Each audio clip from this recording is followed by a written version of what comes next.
Hello everyone, I am Kurz, this is Low Mana, and we just got some shiny new Doomfist news. It came in the shape of this new piece on the Overwatch site, in the guise of a Times of Numbani news article. Very much in the vein of previous Atlas news items, and very much in keeping with Blizzard's style of having info flow from in-universe sources. There are several important facets to this news piece, but the headline act was always going to be the Doomfist news. Most importantly, we now have a name for this mysterious character, previously only identifiable by a series of Omnic characters and a silhouette, presuming of course that this guy is indeed the third man in the posters covering Numbani. Following in the glove steps of Adawe International and Akande Ogundimu, Akande Ogundimu appears, at least with what we can gather from this article, to be following a more nefarious route than the saviour title would suggest. The name seems to end the mildly popular theory that the playable Doomfist would be an Omnic. A shame in some ways, as I'd love to see an evil, or at least morally questionable Omnic hit the game, but maybe one day that'll come. One of our prevailing Doomfist theories was always that the saviour was a kind of possible future, something to inspire young Numbanians, and it was the Scourge that Winston defeated, as Timmy recalls in the opening cinematic. This revelation appears to seriously question that.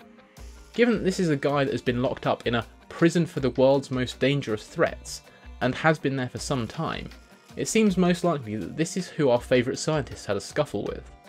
The price of losing was being locked away in a classified maximum security installation. This is, we believe, where he has remained for several years. What's interesting, and what is one of the things we most want to find out, is what exactly precipitated his apparent jailbreak.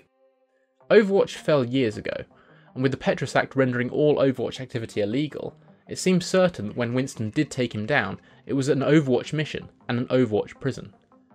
With this in mind, Gabriel Reyes would have known a lot about how and where Doomfist was detained, and what he was capable of. Seemingly far too dangerous to be recruited into Blackwatch, this is a guy that is dangerous even without his gauntlet. The ruined OR-15s in Adawe International Airport are proof of that. What motivation Talon have in breaking him out is unclear, however. Perhaps Reyes harboured a desire to bring Akande into the fold long ago, and only now has the power to do so relatively unchecked. Perhaps whoever or whatever controls Talon needs him for some purpose. Hopefully we'll find out soon. Reaper almost certainly wasn't working alone though. Much like we saw within the infiltration short, he needed someone to get him on the inside. Sombra. The world's best hacker would be the perfect candidate to let the Talon ship fly into range and get Reaper inside. And we know from old soldiers that she has experience working on Helix systems. That would certainly account for the lack of response from the defence systems. There's also the minor detail about the lack of life signs on the craft, and all Star Wars jokes aside, this could be down to one of two reasons. Either Sombra at work again masking them, or Reaper simply doesn't emit any.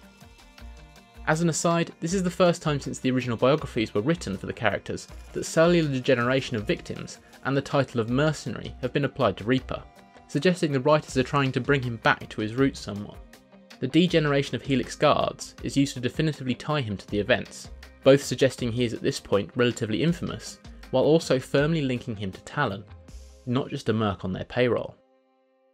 Finally, we get more of a feel for Helix's place in the universe, for good and for ill.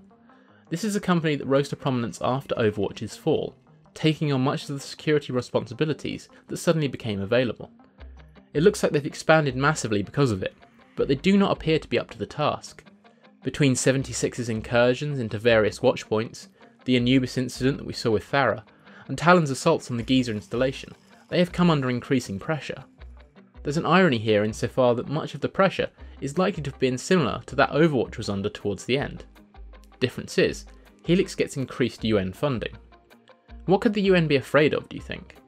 It seems almost certain that more than just Doomfist escaped the prison facility, but just when we'll find out who or what that is, well, I get a feeling that's a story for another day. Thanks for watching this look into the latest Doomfist news. Are you hoping to see him before the end of July? What do you think he could bring to the game?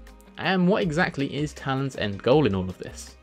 If you enjoyed this episode, please hit that like button, subscribe if you haven't already, and hit the little bell for notifications of when new content hits the channel. Until next time, I've been Kurz, thanks for watching.